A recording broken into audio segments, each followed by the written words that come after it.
Canterbury Rehab was the first outbreak we had in a rehab facility. This was at the front end in terms of the epidemic coming to Richmond. For the entire staff, it has been really hard to walk through this and feel like that they're doing everything they can to keep residents safe, to keep themselves safe, but this virus continues to take its toll on the residents of that facility.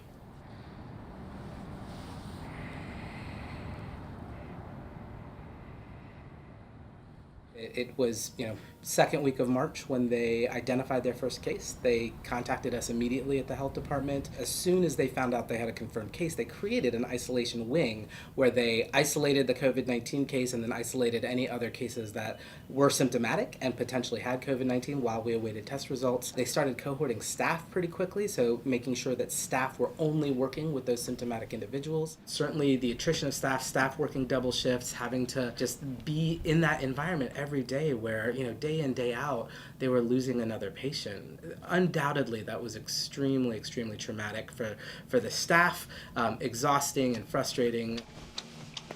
That question has been asked almost every day. Why Canterbury? Why the such a significant spread of disease at that facility? That came at a time in Richmond where we were still learning about this and in terms of the behavior and the mitigation efforts that were happening here in Virginia. We've known asymptomatic transmission was a possibility from the beginning. I don't think we realized the degree to which this disease is spread before you're even showing symptoms. And so when you pair that type of spread with a scenario where you have lots of elderly, frail individuals in close contact, sometimes sharing rooms, it makes for a very difficult situation to prevent. And then nursing homes, again, haven't had to do this type of infection control prevention behavior. It's not what they're designed for. It's not what they're set up to do well. These are also residents who need a high amount of healthcare interaction, right? They not only are they seeing a doctor and a nurse every day, but they're seeing physical therapists, speech therapists, occupational therapists, and so there are just many, many opportunities for the virus to be transmitted from one person to another. We've kind of thought through, like, does a mandate requiring staff not to move from facility to facility make sense? And I think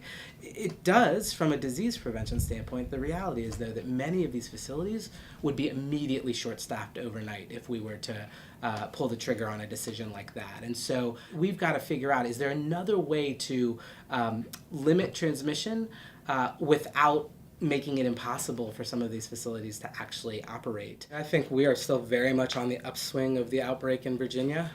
I think we're a few weeks away, 3 or 4 weeks away probably from peak activity here in Virginia. Nursing homes are doing their best. They're trying to take good care of their patients, but COVID-19 is a different enemy than they've ever had to face.